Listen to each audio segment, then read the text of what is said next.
Hello student, Pradeep गिरी 11th वाला academy में आपका स्वागत है।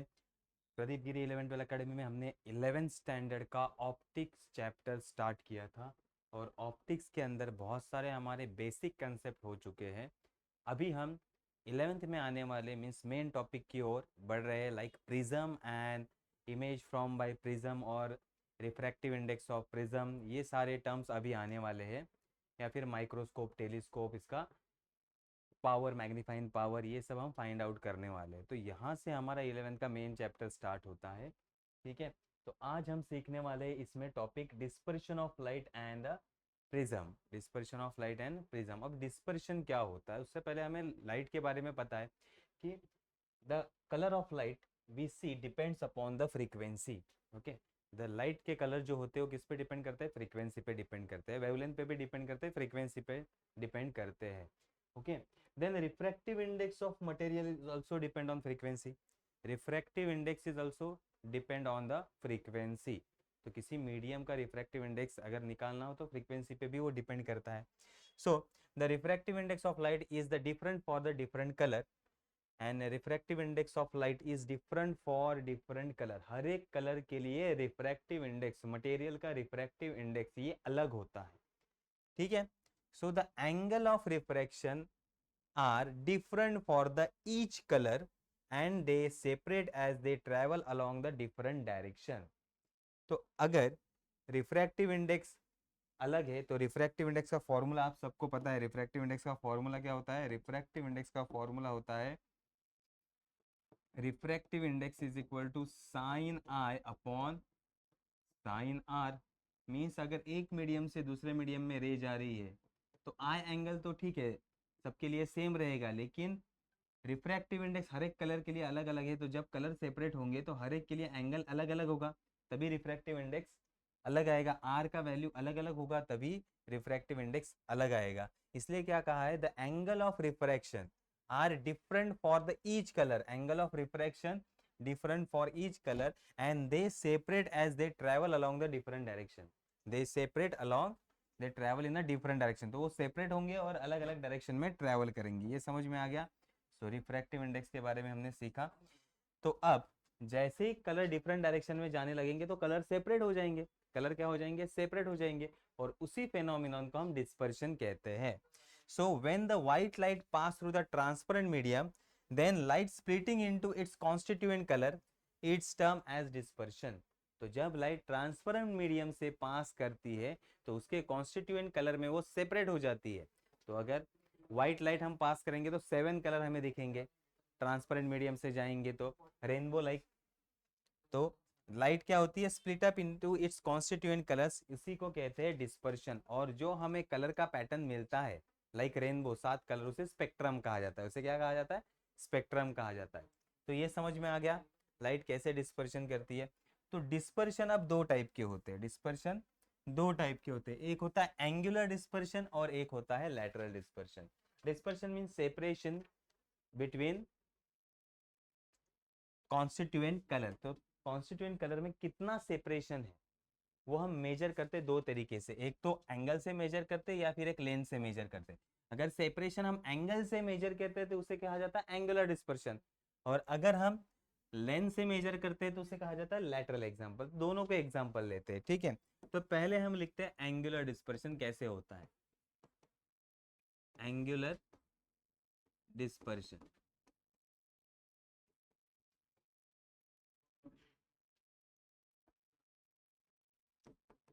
एंगुलर डिस्पर्शन के लिए हमारे पास एक ट्रांसपेरेंट मीडियम है।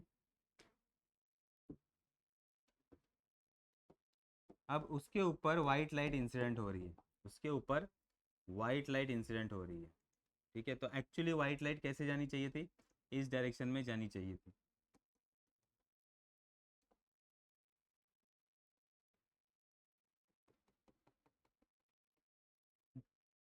बट अब व्हाइट लाइट जैसे ही ट्रांसपेरेंट मीडियम से जाएगी तो वो अपने डायरेक्शन चेंज करेगा। हमने कहा हर एक कलर का रिफ्रैक्टिव इंडेक्स अलग अलग होता है।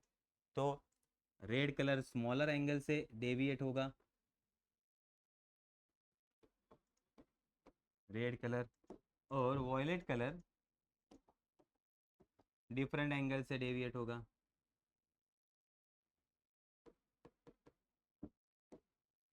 ठीक है, तो अब ये दो कलर सेपरेट हो गए, मीन्स इसके अंदर और भी कलर होंगे लेकिन हमने दो एक्सट्रीम कलर लिए हैं।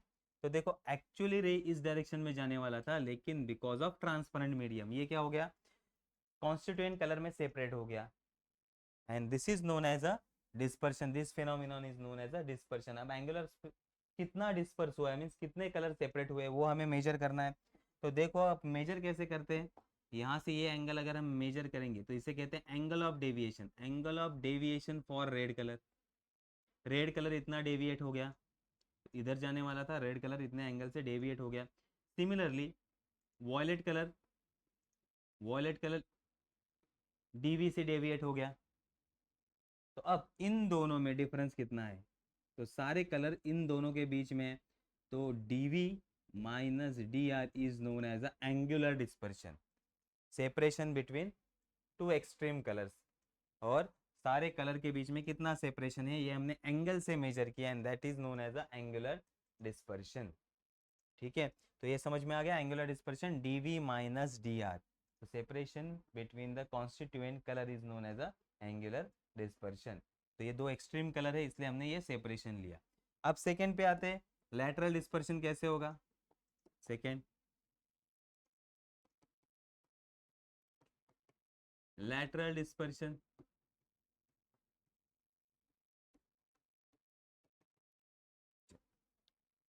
लैटरल डिस्पर्शन के लिए हम लेते हैं एक ग्लास सॉरी, एक ग्लास स्लैब लेंगे हम। ओके, ये हमारा ग्लास स्लैब है। अब ग्लास स्लैब का एक्सपेरिमेंट बहुत लोगों ने 10th में किया होगा या देखा होगा आपने ग्लास स्लैब का एक्सपेरिमेंट। तो ग्लास स्लैब पे जब वाइट लाइट इंसिडेंट होती है, जब वाइट लाइट इंसिडेंट होती है,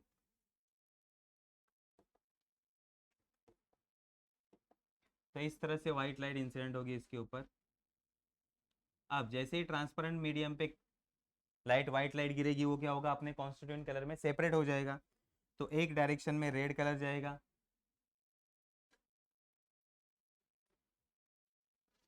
देन रेड कलर यहाँ से बाहर आ जाएगा। सिमिलरली वॉयलेट कलर भी सेपरेट हो जाएगा, तो इस डायरेक्शन में वॉयलेट कलर जाएगा, और वॉयलेट कलर भी डायरेक्शन में ट्रैवल करेगा। एंड ये जो वाइट रे है ये सीधा इस तरह से जा रहा है, एक्चुअली रे ऐसे जाने वाला था।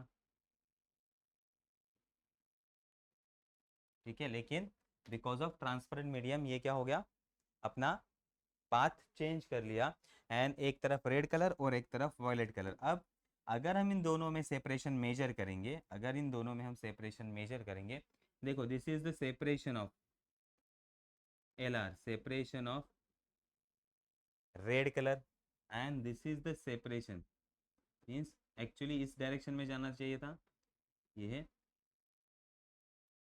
ओरिजिनल पोजीशन से, ये है वॉयलेट कलर। तो दोनों में सेपरेशन कैसे होगा, L V minus L R, this is known as a lateral dispersion, this is known as a lateral dispersion. तो हमने क्या मेजर किया, जितने भी कलर थे उन दोनों के बीच क्या लेंथ, या उन दोनों के बीच का सेपरेशन हमने कैसे फाइंड किया, L V minus L R, तो लेंथ से हमने फाइंड आउट किया। तो it is known as a lateral dispersion. तो ये डिस्पर्शन के टाइप है। तो डिस्पर्शन समझ में आया, डिस्पर्शन दो टाइप के होते हैं, एक एंगुलर डिस्पर्शन और एक लैटरल डिस्पर्शन। जनरली आपको ये दोनों नहीं पूछे जाएंगे, आपको पूछा जाएगा सिर्फ व्हाट इज डिस्पर्शन, डिस्पर्शन के ऊपर एक मार्क्स का क्वेश्चन आपको आता है, लेकिन ये पता होना चाहिए डिस्पर्शन क्या होता है, splitting of white light into its constituent colour when it is passing through a transparent medium, this phenomenon is known as a dispersion. अब डिस्पर्शन दो तरह के होते हैं, एक एंगुलर अगर एंगल में मेजर करते हैं, और एक लैटरल अगर लेंथ में मेजर करते हैं। सेपरेशन बिटवीन कलर्स अगर हम लेंथ में मेजर करते हैं तो lateral dispersion, and separation between colour हम एंगल में मेजर करते हैं तो एंगुलर डिस्पर्शन। ठीक है, तो अब आते हैं नेक्स्ट कंसेप्ट पे, दैट इज प्रिज्म। अब प्रिज्म किसे कहा जाएगा, प्रिज्म तो बहुत लोगों ने देखा होगा। तो प्रिज्म को अगर आप ऑब्जर्व करते हो, प्रिज्म को अगर आप ऑब्जर्व करते हो तो आपको दिखाई देगा कि उसमें दो ट्रायंगुलर फेस होते हैं, दो ट्रायंगुलर फेस होते हैं, एंड तीन हमारे रेक्टेंगुलर फेस होते हैं, तीन रेक्टेंगुलर फेस होते हैं। उसी को हम क्या कहते हैं, प्रिज्म। तो प्रिज्म के पास क्या होता है, दो triangular face and three rectangular face. तो ऐसे ग्लास या ट्रांसपेरेंट मीडियम के ग्लास ब्लॉक को हम क्या कहते हैं, ट्रांसपेरेंट मीडियम के ब्लॉक को हम क्या कहते हैं, प्रिज्म। तो prism is a veg shape, means triangular type shape, veg shape transparent block having three rectangular faces and two triangular faces। तो ये क्या है, एक ऐसा ट्रांसपेरेंट मीडियम का ब्लॉक है जिसके पास दो ट्रायंगुलर फेस है और तीन रेक्टेंगुलर फेस है, उसे कहा जाता है प्रिज्म। ठीक है, तो अब ये मैंने प्रिज्म ड्रॉ किया है यहाँ। ठीक है, इस तरह से दो प्रिज्म हमने ड्रॉ किए हैं। अब प्रिज्म देखो, यहाँ जो दो सरफेस से लाइट पास होगा, प्रिज्म के दो सरफेस से, अब अगर हम सामने से देखेंगे तो प्रिज्म हमें इस तरह दिखाई देगा। ये यहाँ दो फेसेस होंगे, तो यहाँ से लाइट पास करेगा और यहाँ से बाहर आएगा, तो ये दो फेसेस को कहा जाता है रिफ्लेक्टिंग फेसेस। ठीक है, रिफ्रैक्टिंग फेसेस। देन इस एज को कहा जाता है रिफ्लेक्टिंग एज। दोनों रिफ्लेक्टिंग सरफेस के बीच के एंगल को कहा जाता है angle of prism. Then reflecting surface के अलावा एक फेस हम यूज नहीं करते जिसे कहा जाता है बेस।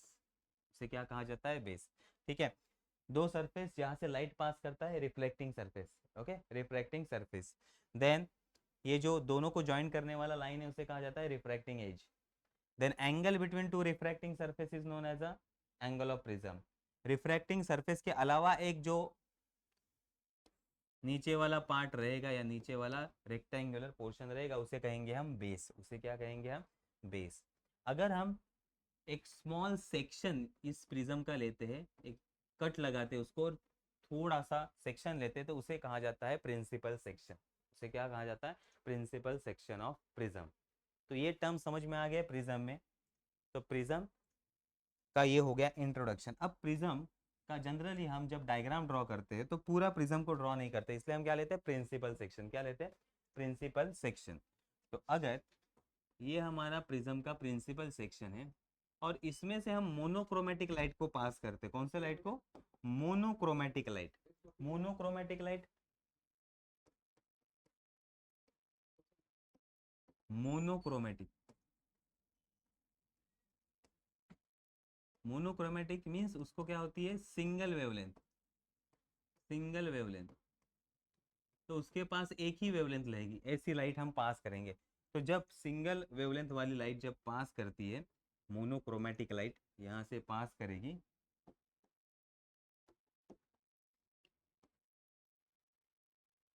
तो लाइट यहाँ इंसिडेंट होगी, यहाँ से थोड़ा सा चेंज होगा और ये वापस यहाँ चली जाएगी। Okay, this is known as a incident ray.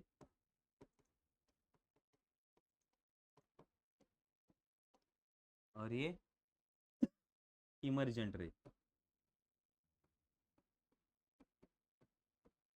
और ये हमारा रिफ्रैक्टेड रे है। ये हमारा रिफ्रैक्टेड रे है। अगर हम नॉर्मल ड्रॉ करेंगे, अगर हम नॉर्मल ड्रॉ करते हैं,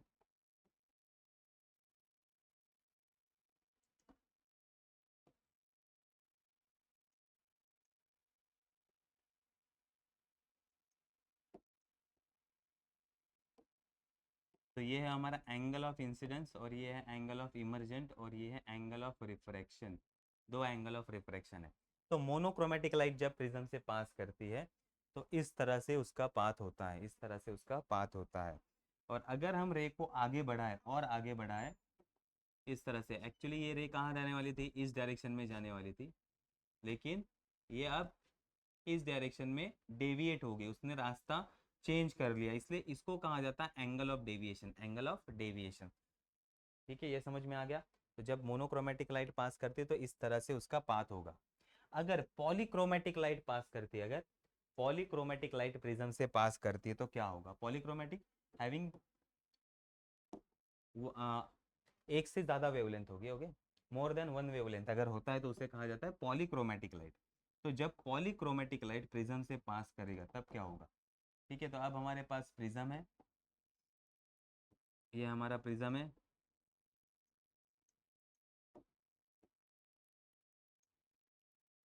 अब इसमें से हम पॉलीक्रोमेटिक लाइट को पास करते हैं, ये व्हाइट लाइट है हमारा, white light is nothing but a polychromatic light. जैसे ही पास करेगा ये क्या होगा, अपने कॉन्स्टिट्यूएंट कलर में सेपरेट होना स्टार्ट हो जाएगा। तो red colour and next is 7 colour में ये डिस्पर्स होगा। तो यहाँ डिस्पर्शन होगा बिकॉज ऑफ ट्रांसपेरेंट मीडियम, ये रेड कलर और ये हमारा वॉयलेट कलर, बीच में भी बाकी के कलर रहेंगे, बाकी के 5 कलर रहेंगे, ठीक है। तो जब पॉलीक्रोमेटिक लाइट प्रिज्म से पास करता है तो उसका डिस्पर्शन होता है, उसका क्या होता है, डिस्पर्शन होता है। तो ये प्रिज्म से डिस्पर्शन अगर होता है उसके लिए डायग्राम है आपको। एक्चुअली रे कौन सा पाथ फॉलो कर रहा था, इस तरह से ये पाथ फॉलो कर रहा था,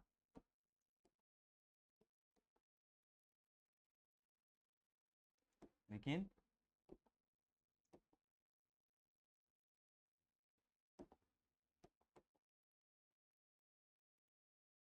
तब ये होगा, यहाँ हम नॉर्मल ड्रॉ करते हैं सरफेस को,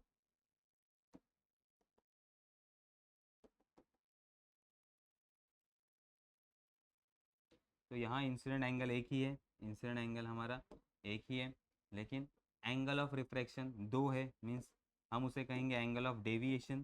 तो देखो यहाँ angle of deviation delta R, और ये angle of deviation delta we, ऐसे दो है, तो इन दोनों के बीच का एंगल क्या होगा, delta V minus delta R, this is known as angular dispersion. तो ये होता है angular dispersion because of prism, because of prism. तो आपको अच्छे से बुक में डायग्राम दिए गए हैं, ये समझ में आ गया, ठीक है। तो यहाँ हो गया हमारा dispersion and prism and dispersion through the prism. अब हमें और एक फॉर्मूला का स्टडी करना है using dispersion, that is known as a prism formula, that is known as a prism formula. अब प्रिज्म फॉर्मूला दो पार्ट में डिवाइड होता है, एक होता है रिलेशन बिटवीन एंगल, एक होता है रिलेशन बिटवीन एंगल, और सेकंड होता है एंगल ऑफ मिनिमम डेविएशन। तो एक्सपेरिमेंटल वे से जिसे फाइंड आउट किया जाता है। तो आते हैं इस फॉर्मूला पे। तो देखो आपको एक ट्रायंगल दिया गया है या प्रिज्म दिया, ये प्रिंसिपल सेक्शन ऑफ प्रिज्म है। Consider A B C, consider A B C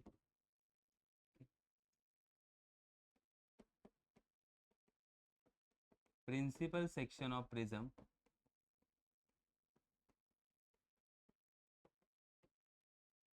then angle A prism angle,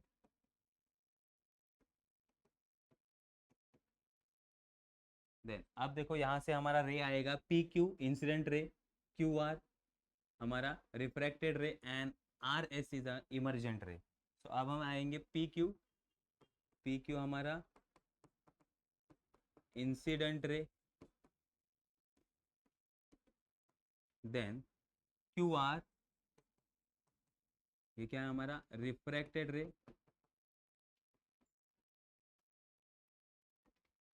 and R S ये हमारा क्या है, ये है इमर्जेंट रे। अब यहाँ हमने दो नॉर्मल ड्रॉ किए हैं, देखो ए बी सरफेस को एम एन हमारा नॉर्मल है, okay. So M N normal to face A B, and M dash N normal to face, normal to face A C, दोनों को। Then angle I incident angle, angle R1 and R2 angle of refraction,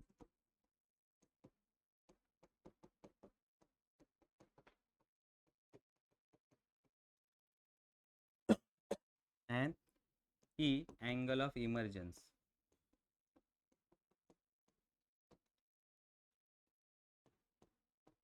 और emergent angle आप लिख सकते हो, angle of emergence, ठीक है, ये समझ में आ गया।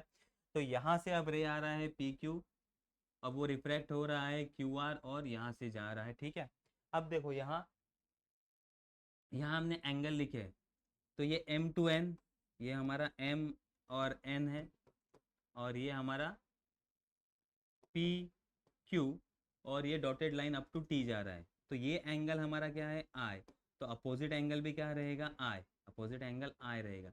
लेकिन अब यहाँ से हमने क्यू आर ड्रॉ किया है जिसका वैल्यू है आर वन, तो बचा हुआ जो एंगल रहेगा I minus R one, I minus R one, ठीक है। सिमिलरली रे यहाँ से निकल रहा है, उसको हमने पीछे तक एक्सटेंड किया, पीछे तक एक्सटेंड किया, तो यहाँ जो बचा हुआ ये अगर ई है, तो ये पूरा एंगल क्या होगा, ई, ये पूरा एंगल होगा ई, और ई में से हमने आर टू हटा दिया, तो ये बचा हुआ angle E minus R two. तो एक ऊपर वाला angle I minus R one और दूसरा E minus R two. Then हमने एक डेल्टा एंगल ड्रॉ किया है, यहाँ फिगर में देखो डेल्टा एंगल ड्रॉ किया है, ये हमारा इंसिडेंट रे का डायरेक्शन और ये इमर्जेंट रे का डायरेक्शन। सो एंगल ऑफ, ये डेल्टा हमें क्या देता है, एंगल ऑफ डेविएशन। सो यहाँ हम लिखेंगे delta is the angle of deviation, angle of deviation, ठीक है। अब हम इसको सॉल्व करते हैं, अब प्रिज्म फार्मूला बनाना स्टार्ट करते हैं। देखो पहले हम क्वाड्रिलैटरल लेते हैं, ए Q N are,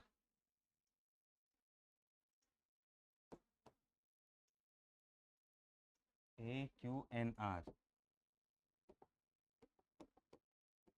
so in quadrilateral A Q N are, देखो अब चारों को ऐड करेंगे तो क्या आएगा, 360।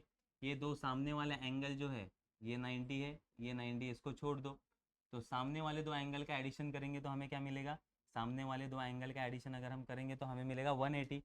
सो इन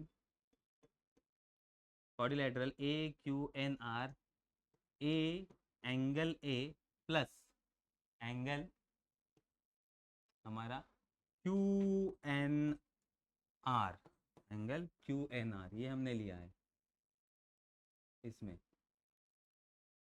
ए N Q N R is equal to 180 degree, is equal to 180 degree. Then हम ट्राइंगल लेंगे, नीचे वाला ट्राइंगल, अब ये हो गया। अब नीचे वाला ट्राइंगल पे फोकस करो, नीचे वाला ट्राइंगल ये वाला। सो इन ट्राइंगल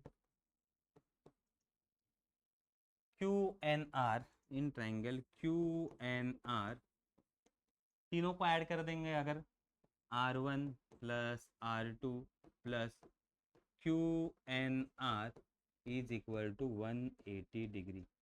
इक्वेशन इसको 1 कहते हैं और इसको 2 कहते हैं। देखो इक्वेशन 1 का आंसर 180, इक्वेशन 2 का आंसर भी 180, तो दोनों को हम इक्वेट कर देंगे। Therefore from equation 1 and equation 2, equation 1 and equation 2 हम क्या करेंगे, यहाँ R1 plus R2 plus Q N R is equal to A plus Q N are.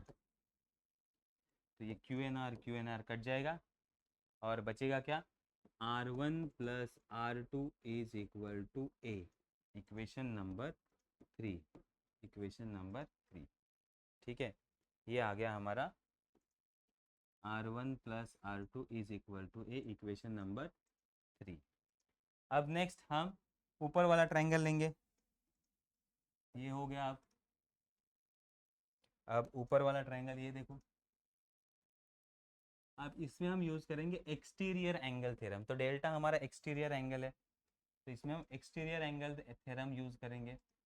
देखो exterior angle is equal to sum of two interior angle, okay. So in triangle X Q R, in triangle X Q are,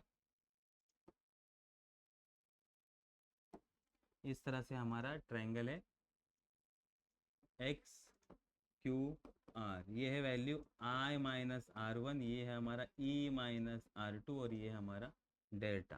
so in triangle X Q R, delta is equal to I plus R one, sorry I minus R one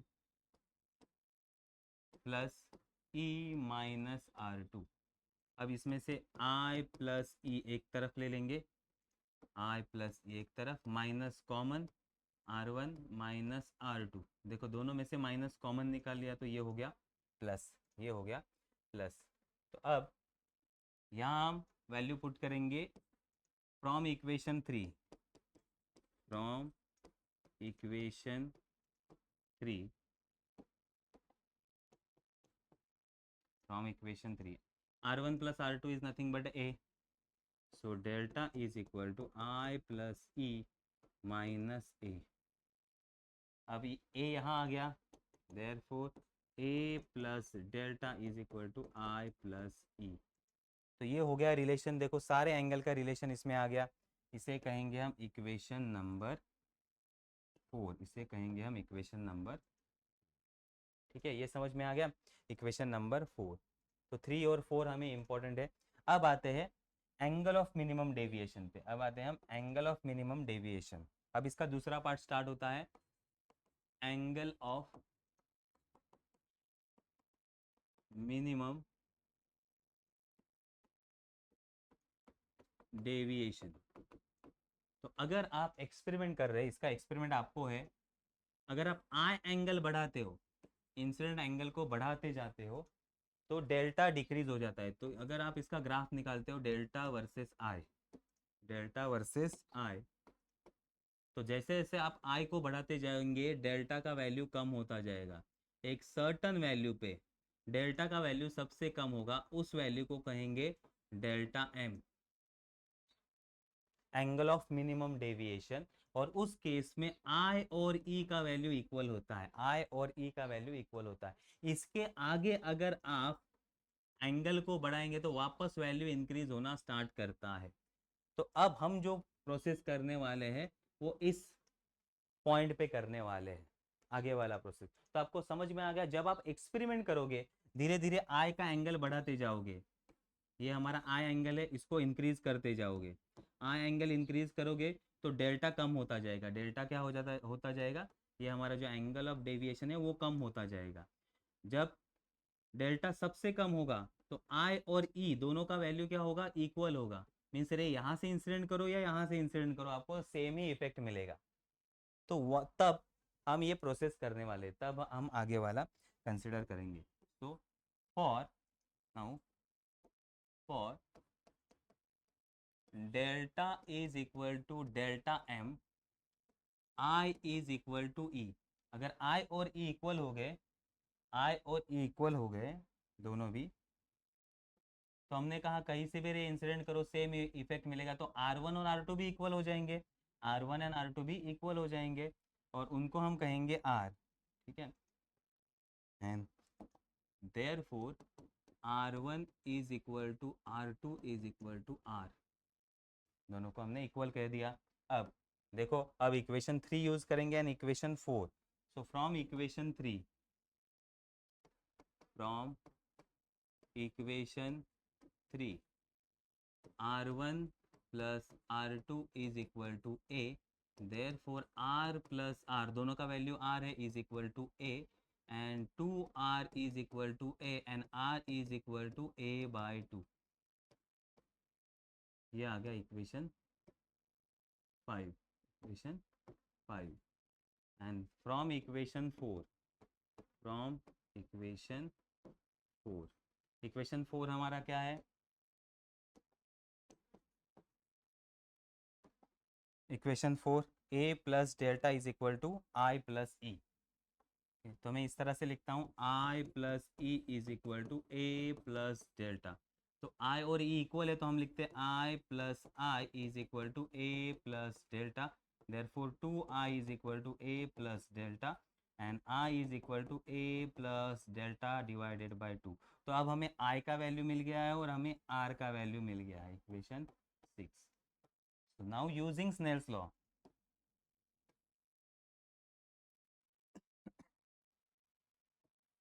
using Snell's law,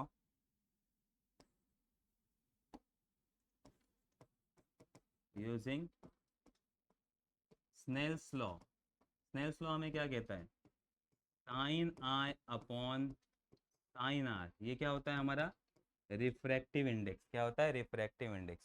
refractive index is equal to sine I upon sine R. तो for prism, refractive index of prism, इसी value को हम put करेंगे, that is mu is equal to sine I का value A plus delta, A plus delta, delta की जगह क्या डालेंगे, डेल्टा एम। यहाँ क्या डालेंगे हम, डेल्टा एम, क्योंकि दोनों अगर इक्वल होंगे तो यहाँ डेल्टा एम आएगा, एंगल ऑफ मिनिमम डेविएशन पे ये कंडीशन होता है। So A plus delta M divided by 2 divided by sine R का वैल्यू ए बाई 2। तो यहाँ भूलना नहीं, यहाँ हमें डेल्टा एम रखना है, डेल्टा एम। तो डेल्टा एम होगा तभी ये दोनों वैल्यू इक्वल होंगे। तो this formula is known as a prism formula. इसी को हम क्या कहते हैं, prism formula. And this is the refractive index of prism. तो रिफ्रैक्टिव इंडेक्स ऑफ प्रिज्म अगर हमें फाइंड आउट करना है तो ये फॉर्मूला हमें यूज करना पड़ता है। तो समझ में आ गया रिफ्रैक्टिव इंडेक्स ऑफ प्रिज्म। तो यहाँ हम हमारा लेक्चर स्टॉप करते हैं, मिलते हैं नेक्स्ट लेक्चर में नेक्स्ट टॉपिक के साथ। तब तक के लिए बाय बाय।